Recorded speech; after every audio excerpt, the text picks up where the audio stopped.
안녕하십니까. 복지상식 세 번째 강의입니다. 생애 주기별로 볼 때 돌봄에서 노후까지 우리가 누릴 수 있는 복지가 참으로 많다라는 것을 중심으로 강의할까 합니다. 최근 몇 년 사이에 출산과 양육과 관련된 복지가 크게 확충되었습니다. 또 이렇게 임신을 하면서 지원을 받을 수 있는 것, 또 아이를 낳아서 기를 때 지원을 받을 수 있는 것들은 대개 소득과 재산에 상관없이 이렇게 보편적으로 누리게 하는 것들이 적지 않습니다. 복지로라는 웹사이트에 들어가서 임신과 출산 관련 급여를 이렇게 확인해 보면 과거에는 없었던 새로운 복지 제도가 참으로 적지 않다는 것을 알 수 있습니다. 예를 들면 전주에서 서울에 갈 때 전주역에서 KTX를 탈 수가 있지 않겠습니까? 이때 임신을 한 임신부가 서울역 일반 요금을 내면서 서울역 특실 주세요 라고 하면 주게 되어 있습니다. 아니, 요금은 일반 요금을 주면서 특실을 달라고 하면 주게 되어 있습니다. 그냥 아무 말 하지 않고 서울역 주세요, 용산역 주세요, 그러면 그냥 일반실 주는 겁니다. 그런데 서울역 특실 주세요 라고 말하면 특실을 주도록 되어 있다는 것입니다. 물론 영무원이 그 사람이 임신을 해서 배가 똥또름한지 아니면 뭐 평소에 좀 비만이 있어서 똥또름한지 알 수가 없지 않습니까? 그러니까 임신 확인증을 내놔라고 합니다. 자, 그러면 보통의 사람들이 여행을 할 때 주민등록증과 핸드폰은 가지고 다니지만 뭐 임신 확인증까지 가지고 다니는 사람은 그렇게 많지 않을 것입니다. 그래서 제가 이 임신 확인증을 어디서 누가 만들어주는지를 여쭤봤더니 보건소나 산부인과 병원에서 종이로 만들어준다고 합니다. 그래서 제가 관계 당국에 끊임없이 요구해 왔습니다. 임신 확인증을 종이로도 만들어주지만 그걸 사진으로 찍어서 이렇게 카톡으로 전해주고 그리고 필요하면 핸드폰에서 여기 있습니다 하고 내보내는 방식도 내보여주는 방식도 가능하도록 하면 좋지 않겠느냐라고 제안을 했습니다. 자, 그런데 국가가 이제 곧 임신 확인증뿐만 아니라 운전면허증도 이제 사진을 딱 넣어서 사진으로 넣은 운전면허증을 핸드폰에 넣고 다닐 수 있도록 제도를 개선하겠다고 하고 있습니다. 정말 좋은 일이죠. 자, 그렇지만 현재는 아직 임신 확인증이라는 것을 종이로 주기 때문에 그것을 소지하고 다니다가 여기 있습니다 이렇게 하면 될 것입니다. 출산과 또 산모와 관련된 지원들은 이 밖에도 굉장히 많습니다. 자, 그러면 제가 하나 여쭙겠습니다. 혹시 자녀를 낳아서 키운 할머니들 혹은 그런 경험이 있는 여성분들만 대답하시기 바랍니다. 자, 젖먹이 어린아이를 안고 다니면서 여행하는 것이 손쉽습니까? 아니면 임신 몇 개월 될 때 이동하기가 더 손쉽습니까? 자, 그러면 다시 묻겠습니다. 임신 중인 사람에게 일반실 요금을 주면서 특실을 달라고 하면 특실을 준다면 젖먹이 어린아이를 안고 다니는 부모에게도 특실을 달라고 하면 특실을 줄까요? 예, 많은 사람들이 안 줄 것이라고 답변을 했고 일부 사람은 주지 않겠습니까? 이렇게 답변을 했습니다. 줍니다. 그럼 언제까지 주느냐? 아이가 12개월 미만일 때 12개월 미만일 때까지는 줍니다. 자, 그러니까 이런 제도가 있다는 것을 알고 특실 주세요 라고 요구하면 특실을 주고 요구하지 않으면 안 준다는 것입니다. 자, 그러면 이런 제도가 한두 가지냐 이거예요. 아닙니다. 자기 집에서 아이를 낳고 키우면 주는 아동수당, 자녀 양육수당이라는 게 있습니다. 아동수당은 처음에는 5세 미만의 아동, 6세 미만이었죠. 처음에는 6세 미만의 아동 중에 소득 하위 90%에 해당되는 아동을 키우는 부모가 신청하면 주도록 되어 있었습니다. 자, 그런데 왜 하필이면 10%를 제외하고 90%에게만 주도록 되었느냐? 이유가 이렇습니다.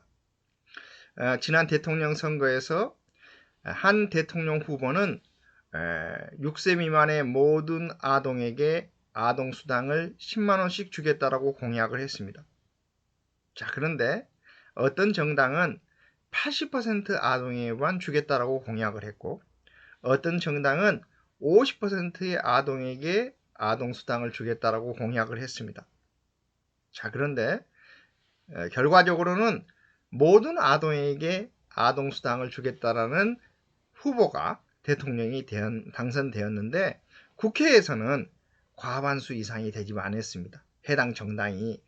그러니 이제 국회 의석을 확보해야 되기 때문에 국회의원의 동의를 받아야 되기 때문에 이제 다른 야당과 협의를 했는데 80%를 주장하는 당과 협의를 해서 서로 10%씩 양보하기로 해서 90% 아동에게 주기로 약속을 했습니다. 막상 시행을 하려고 보니 10%를 골라내는 비용이 너무 많이 들어가고 많은 사람들이 차라리 골라내는 비용에다가 조금만 더 얹으면 모든 아동에게 줄 수 있지 않겠느냐 해서 이제 모든 아동에게 주게 하고 연령도 한 살 더 늘렸습니다. 그래서 현재는 7세 미만의 모든 아동이 신청하면 아동수당을 받을 수 있게 되어 있습니다. 뿐만 아니라 가정에서 아이를 양육하면 가정양육수당을 어린아이는 20만원, 그보다 좀 크면 15만원, 그리고 좀 더 크면 10만원씩 주고 있습니다. 그냥 자기 집에서 자기가 자기 아이를 키워도 매달 국가가 돈을 준다는 뜻입니다. 뿐만 아니라 이 아이를 어린이집이나 유치원에 보낸다. 그러면 예전에는 경제적으로 매우 어려운 사람들만 골라서 보육료를 지원했습니다만 지금은 소득과 재산에 상관없이 모든 아동이 어린이집이나 유치원에 가면 그 표준 보육비, 표준 유아학비라는 것을 지원해주고 있습니다. 그러니까 일반적으로는 국공립 어린이집을 다닌다. 그러면 추가 비용이 거의 없고 민간 어린이집을 다닌다. 그러면 국공립 어린이집에 보내는 정도의 그런 표준 보육비는 국가가 지원해주고 약간의 추가 비용은 가족들이 부담하는 이런 방식으로 지금 진행되고 있습니다. 다시 얘기하면 이제 아이를 키우는 비용의 상당수는 국가가 보장해주는 제도로 바뀌고 있습니다. 심지어 요즘은 이렇게 아이가 잘 생기지 않는 경우가 많잖아요. 그러면 인공수정을 한다든지 이런 이렇게 우리가 시험관 아기를 만든다든지 이런 제도가 있잖아요. 이런 제도에 필요한 비용도 국가가 대폭 지원해주고 있습니다. 15세 이하의 아동이 병원에 입원하면 본인 부담금이 입원비의 5%에 불과합니다. 대체로 다른 연령대에는 입원비의 20%가 본인 부담입니다만 아동의 경우 15세 이하의 아동의 경우에는 5%만 부담해도 되도록 제도가 설계되어 있습니다. 자, 이만큼 우리 사회는 아이를 귀하게 여기는 사회로 바뀌었습니다. 그 이유는 2020년부터 새로 태어나는 아동의 수가 돌아가시는 사람들의 숫자보다 더 적습니다. 과거에는 수십 년 동안 우리는 수십 년 동안 우리는 새로 태어나는 아동 수가 돌아가시는 사람의 숫자보다 훨씬 많았습니다. 그래서 인구가 끊임없이 증가되었지만 이제는 인구가 점차 줄어들고 있습니다. 우리는 지금 아직 막 이렇게 줄어드는 상황이지만 일본과 같은 경우에는 1년에 돌아가시는 사람의 숫자보다 태어나는 아동의 숫자가 1년에 50만 명이 적다라고 합니다. 그러면 10년이면 500만 명이 적은 것입니다. 자, 그런데 일본의 경우에는 외국에서 새로 들어와서 일본에 정착하는 사람이 1년이면 20만 명 내외이기 때문에 그래도 30만 명이 매년 줄어든다는 것입니다. 이처럼 인구가 줄어들면 한 사회가 굉장히 어려움에 처하게 됩니다. 아마 빈집이 늘어나게 될 것입니다. 학교가 비게 될 것입니다. 그 다음에 젊은 사람의 소수가 노인을 부양해야 되는 그런 사회로 바뀌게 될 것입니다. 그러면 경제 성장률이 뚝 떨어지게 될 것이고 사회 활력이 떨어지게 될 것입니다. 그래서 국가는 어떻게 해서라도 아동 청소년에 투자해서 사회의 활력을 일으켜야 되겠다라는 생각을 하고 있습니다. 어린이집에 가면 아이 행복카드라고 해서 유치원에 가면 아이 행복카드라고 해서 이 카드로 결제하도록 되어 있지 않습니까? 또한 초등학교, 중학교는 현재 무상교육이고 의무교육입니다. 중학교, 고등학교, 이제 고등학교도 2020년에는 2학년, 3학년이 무상교육이지만 2021년부터서는 1학년, 2학년, 3학년 모두가 무상교육입니다. 자, 이만큼 이제 우리가 교육에 대한 투자가 늘어났다는 것입니다. 뿐만 아니라 지금 대학생이 되면 국가에서 장학금을 1년에 520만 원까지 주고 있습니다. 학기당 260만 원까지 해서 보통의 경우 8학기까지 줄 수 있도록 되어 있습니다. 그러니까 전문대학의 경우에는 대개 한 4학기 줄 것이고 4년제 대학의 경우에는 8학기까지 준다는 것입니다. 물론 첫 학기에는 소득과 재산을 고려하지만 성적은 보지 않고 줍니다. 그러니까 첫 학기에는 성적은 보지 않고 주는데 두 번째 학기부터서는 전 학기의 성적이 B학점 이상일 때 장학금을 주게 되어 있습니다. 자, 그런데 B학점을 받으려면은 과거에는 상당히 우수한 학생이 B학점을 받았습니다. 그런데 지금은 학생 40명 중에 30등 안에 들면 B학점을 받을 수가 있습니다. 그러면 또 한 10명 정도는 떨어지지 않겠느냐 이렇게 생각하기 쉬운데 실제로는 그렇지 않습니다. 제가 이렇게 대학에 있다 보면 40명 학생이 등록이 되어 있는데 실제로 학교를 다니는 사람은 37명 내외밖에 안 되는 경우가 적지 않습니다.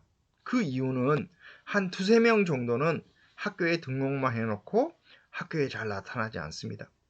이른바 반수생이라고 해서 군대를 연기하기 위한 수단으로 일단 대학에 등록해 놓고 이제 학원에 가서 공부하는 학생들이 덜어 있습니다. 자, 그 다음에 또 학생들 중에서는 어젯밤에 아르바이트를 했는지 아니면 술을 마셨는지 뭐 이유는 알 수 없지만 학교에 아침에 안 나타나는 학생이 두세 명 있습니다. 자, 그러면 40명 학생 중에서 학교에 실질적으로 안 다니는 한 3명 빼면 그리고 수업을 다니다 안 다니다 다니다 안 다니다 하는 사람 두세 명 또 빼면 실제로는 가방 들고 열심히 학교에 출석만 하면 B학점을 받을 수 있다는 뜻입니다.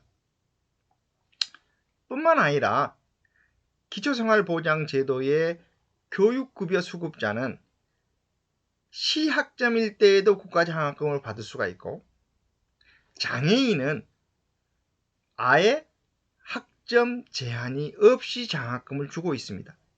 받을 수 있습니다. 자, 그러면 무슨 뜻이냐? 지금 등록된 장애인의 약 50% 이상이 노인이고, 노인 중에 등록된 장애인이 약 20%나 된다는 뜻입니다.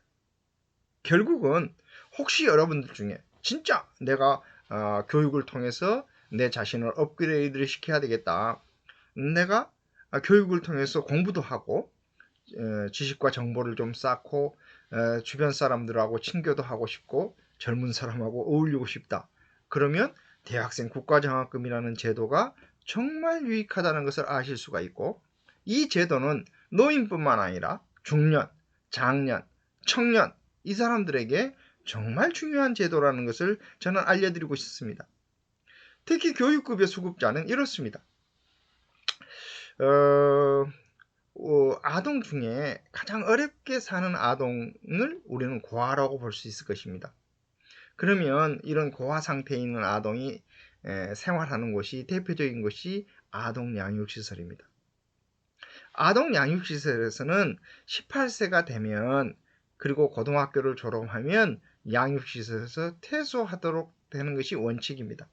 왜냐하면 아동복지법은 18세 미만을 아동이라고 보고 18세 미만일 때만 보호하는 것이 원칙입니다. 그래서 그동안 많은 아동 양육시설에서는 18세가 되면 너 나가라, 독립해라 이렇게 했었습니다. 그래서 이른바 자립정착금이라는 명목으로 한 500만 원 정도 이렇게 지원해주고 하는 경우가 적지 않았죠. 자, 그런데 아마 제 강의를 듣는 지금 어르신들이 어린 시절에는 초등학교만 나와도, 당신은 국민학교죠? 국민학교만 나와도 제밥벌이를 해왔었습니다. 중고등학교 다닐 때는 의뢰에 집안일을 도우면서 살아왔습니다. 그런데 현재 고등학교를 막 졸업한 사람이 한국 사회에서 쉽게 자립할 수 있을까요? 대학을 나와서도 제대로 직업을 갖지 못하면 학원 다닌다, 뭐 한다 하고 부모님한테 용돈을 타고 있는 것이 현실입니다. 그런데 현재 우리나라의 복지제도는 18세가 되면 아동 양육시에서 나와서 자립하도록 되어 있다는 것입니다. 그런데 이 사람이 만약에 직업을 갖게 되면 그동안에 받았던 생계급여, 의료급여, 교육급여 이 모든 것이 다 박탈이 됩니다. 그런데 대학생이면 공부를 해야 되기 때문에 소득행위를 하는데 한계가 있잖아요. 그래서 학생은 근로 의무가 없어서 생계급여, 의료급여, 주거급여, 교육급여를 다 해주게 되어 있습니다. 그러면 대학생 기숙사는 우선 입주하고 혹시 필요하면 토지주택공사의 지원을 받아서 전세자금을 대출을 받아서 그런 집에서 살 수도 있습니다. 혹은 자립지원시설이라고 해서 사실은 방세도 안 내는 그런 집에서 4년 동안 살 수도 있습니다. 그래서 만약에 대학을 졸업을 하면 이제 기초생활수급자라는 이유로 주거급여 혜택을 받을 수도 있고, 또한 사회적 배려 대상자라고 해서 공무원이나 공사나 교사나 이런 걸 될 때 뭔가 지원을 더 받기도 합니다. 왜냐하면 만약에 우리가 100명을 뽑는다, 그러면 장애인 할당이 있듯이 사회적 배려 대상자 할당이 있어서 그 사람들끼리 경쟁을 해서 취업할 수도 있습니다. 그래서 실제로 광주에 한 10여 개의 아동 양육시설이 있는데, 어떤 특정 시설은 적극적으로 고등학교를 졸업하면 대학에 진학하도록 장려를 해서 대학생이 14명이나 되는 시설이 있다는 얘기를 제가 들었습니다. 그 얘기는 무슨 말이냐면 복지제도를 어떻게 활용하느냐에 따라서 그 사람의 인생이 달라질 수도 있다는 것입니다. 우리는 18세가 되면 자립해라 하는 정책에 익숙해 왔는데, 그것도 하나의 방법이지만, 취업도 하나의 방법이지만, 대학에 들어가서 좀 더 공부를 하고 전문 자격을 취득하고 괜찮은 직업을 갖는 것이 어떻게 보면 진정한 자립일 수 있다는 것입니다. 뿐만 아니라 고등학교를 졸업하거나 대학을 졸업하거나 하는 청년이 중소기업에 취업을 하면 내일 체험 공제라는 것이 있습니다. 이 제도에는 2년 동안 본인이 한 300만 원 정도 이렇게 저축을 하면, 매달 저축을 하면 2년 후에 1,600만 원 정도 지원해 주는 제도입니다. 요즘처럼 이자율이 약한, 이자율이 매우 낮은 그런 세상에 2년 동안 300만 원을 저축했더만 1,600만 원을 지원해 준다. 그리고 또 또 한 3년 동안 또 저축하는 제도도 있습니다. 이것도 자기가 저축한 금액의 약 한 5배 가량을 지원해 주는 제도입니다. 내일 채움 공제입니다. 그런데 이런 제도는 취업하고 바로 활용을 해야 됩니다. 뿐만 아니라 10인 미만 사업장에 있는 근로자가 월 임금이 215만 원 미만일 때에는 국민연금과 고용보험 보험료의 90%를 지원해주는 그런 제도도 있습니다. 5인 미만의 경우에는 90%, 10인 미만의 경우에는 80%, 그리고 이미 가입한 경험이 있는 사람의 경우에는 40%를 지원해주는 제도이지만 이것도 신청한 사람만이 받을 수 있습니다. 저는 이처럼 생애 주기별로 받을 수 있는 복지급여가 무궁무진합니다. 무궁무진해요. 우리 어르신들의 경우에도 이용할 수 있는 것이 한두 가지가 아닙니다. 저도 처음 지공거사라는 용어를 듣고 이 말이 무슨 말인지 지공거사라 그랬더만 예, 지하철을 공짜로 타는 거사입니다. 이렇게 얘기를 하더라고요. 뿐만 아니라 지금 서울 같은 경우에는 서울에서 온양온천을 이용하는데 하루 10,000원 정도면 온양온천을 이용한다는 이야기를 듣고 깜짝 놀랐습니다. 왜냐하면 서울에서 지하철을 타고 온양온천까지 그냥 지하철이 공짜라는 거예요. 자, 그리고 온천역에서 내리면 그 다음에 온양온천에 있는 아마도 이렇게 셔틀버스가 있는 모양입니다. 그래서 온천에다 내려놓으면 이제 경로 할인이라고 해서 요금을 조금만 받고 그 다음에 식당에 가면 또 경로 할인이라고 해서 요금을 조금만 받기 때문에 딱 10,000원만 갖고 애출하기는 좀 그렇긴 하지만 10,000원만 있어도 서울 사람이 온천욕을 한다는 거예요. 10,000원만 갖고. 그래서 이제 친구들 간에는 우리 한 달에 한 번씩은 그래도 온천도 가고 그러세 해가지고 이제 이렇게 서로 몇 사람이 어울려 가지고 온천도 가고 이왕이면 이제 자주 이렇게 만나는 분들이 있지 않겠습니까? 그러면 합석을 해서 서로 하루를 즐겁게 보낸다고 합니다. 이게 이제 그런 제도가 있다는 거예요. 혹시 뭐 지하철만 뿐만 아니라 이런 뭐 철도도 이렇게 요금을 할인하는 제도가 있습니다. 그런데 철도의 경우에는 주말에는 할인이 안 되는 경우도 있어요. 그리고 또 KTX는 안 되지만 무궁화호나 이런 것은 또 되는 것도 있습니다. 그러니까 이제 여러분들께서 이제 이런 것들을 좀 잘 활용을 해서 아무래도 젊은 직장인들이라든지 이런 사람들의 경우에는 월요일부터 금요일까지 주로 일을 하고 주말에 쉬기 때문에 주말에 아무래도 상대적으로 이동을 많이 하지 않겠습니까? 그렇다면 시간 여유가 있는 어르신들은 주말에는 손자 손녀도 오고 하니 집에 있고 그리고 주중에 이제 이런 좋은 이벤트를 해볼 수도 있겠죠. 행사에 참여해 보거나 산에 가거나. 그래서 제가 아는 어떤 분은 전국의 산과 전국의 주요 역을 이렇게 잘 이렇게 확인을 해가지고 가급적이면 이렇게 이번 가을에는 이번 겨울에는 어디를 가봐야지 하면서 이걸 잘 활용하고 있다고 해요. 특히 서울 주변의 경우에는 지하철이 굉장히 발달되어 있습니다. 1호선, 2호선, 3호선, 4호선, 5호선, 뭐 무슨 경의선, 교외선 뭐 등등 뭐 엄청나게 뭐 10개 이상이 되기 때문에 이제 그걸 활용을 하면 뭐 공짜로 산도 구경하고 그리고 이제 뭐 운동도 하고 나서 주변에 맛있는 것도 좀 드시고 오시고 그러면 삶이 풍요로워지는 거죠. 그래서 저는 이렇게 생애 주기별로 본인이 이용할 수 있는 복지급여를 보다 적극적으로 활용하는 것이 저는 굉장히 중요하다고 봅니다. 제가 이제 이런 생각을 가지고 활기찬 노년 생활이라는 책을 제가 집필을 했습니다.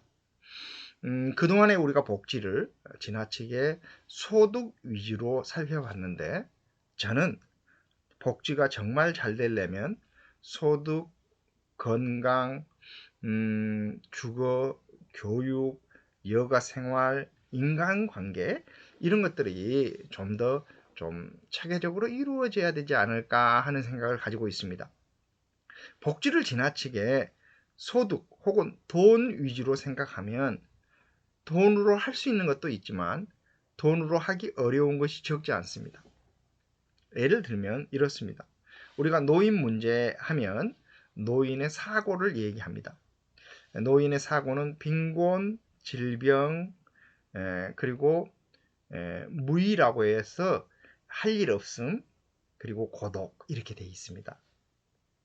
자, 그런데 제가 부모님 세대를 살펴보기도 하고 제 주변의 선배들을 삶을 이렇게 살펴보면 소득만 문제가 있는 것이 아니라 몸이 나빠지면 아무래도 외부 활동이 제약이 되기 때문에 인간관계가 매우 축소가 됩니다. 그러면 인간관계가 축소가 되면 사실은 할 일도 별로 없어지고 역할이 상실이 되기 때문에 존재감이 점점 줄어들어서 우울증 같은 것 이런 식으로 이제 이렇게 바뀌는 경우가 많습니다. 그리고 만나는 사람이 적고 새로운 정보가 별로 없고 하다 보면 결국은 뇌도 점점점 나빠져서 치매에 이를 가능성도 있죠. 그런데 우리나라의 복지는 상태가 매우 나빠질 때, 즉 요양 등급 판정을 받을 정도가 돼야 적극적으로 개입하는 방식으로 있습니다. 그런데 요양 등급을 받은 사람은 전체 노인의 10%도 되지 않습니다. 그러면 나머지 90%는 어떻게 살아야 되느냐? 제가 보기에는 좀 더 활기차게 살아야 된다는 것입니다. 자, 활기차게 살기 위한 것은 저는 세 가지라고 봐요. 하나는 잘 먹고 영양가 있는 음식을 먹어서 몸을 튼튼하게 하고 그리고 매일 운동을 하고 그래서 자신의 근육을 단단하게 하고 그리고 햇빛을 쏘여야 건강을 유지할 수 있는 것들이 많습니다. 그리고 좋은 사람과 좋은 인간관계를 맺는 것이 굉장히 중요합니다. 그런데 좋은 인간관계를 맺으려면 뭔가 크고 작은 이벤트가 필요하죠. 같이 뭐 산에를 간다든지 같이 음식을 나눈다든지 뭔가 같이 어울린다든지 그래서 우리가 이렇게 노인복지관에도 오시고 그러지 않습니까? 자, 그런데 이제 이것도 집에 있다가 경로당이나 노인복지관이나 노인대학에 가신다? 이것도 아주 그냥 일상화된 활동이죠. 그런데 이제 여기에 어떤 변화를 주려면은 여행을 하거나 뭔가 취미생활로 보다 적극적인 활동을 해야 하는 거죠.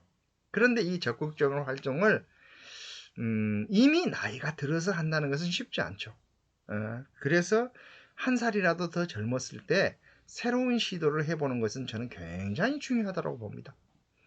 또한 우리 사회가 지식정보화 사회이고 그 지식정보화 사회의 상당수는 핸드폰으로 휴대폰으로 접근할 수 있도록 되어 있습니다. 따라서 저는 여러분들이 지금 제 강의를 듣는 분들이 혹시 이런 강당 같은 데에서 이런 빔 프로젝트나 이런 걸로 보시는지 아니면 개인이 휴대폰으로 보는지 아니면 이렇게 PC나 혹은 노트북으로 보시는지 저는 사람마다 좀 다를 거라고 봅니다만 가급적이면 단체로 해서 한번 보는 것도 하나의 방법이지만 자신의 휴대폰으로 접속해서 유튜브를 보듯이 보는 데에 좀 익숙해질 필요가 있다고 저는 생각합니다. 실제로 제가 강의하는 복지상식의 이 강의는 유튜브에 다 공개가 되어 있습니다. 그러면 유튜브에서 어떻게 보느냐, 그냥 유튜브에 들어가셔서 제 이름이 이용교입니다. 얼굴용 가르칠 교. 그래서 이용교만 치면 제가 올린 영상을 다 보실 수가 있습니다. 그곳에서는 긴급복지나 기초생활뿐만 아니라 국민연금, 건강보험, 산재 고용보험, 노인 장기요양보험, 기초연금, 아동수당 등 다양한 복지제도를 제가 실시간으로 알려드리고 있습니다. 따라서 저는 여러분들이 제 강의를 듣고 좀 더 유익하다라고 생각하시면 유튜브에 들어가서 이용교로 검색해 보시기 바랍니다. 보시고 유익하면 주변 사람들에게도 널리 알려주셨으면 감사하겠습니다. 그러면 다음 시간에 또 뵙겠습니다.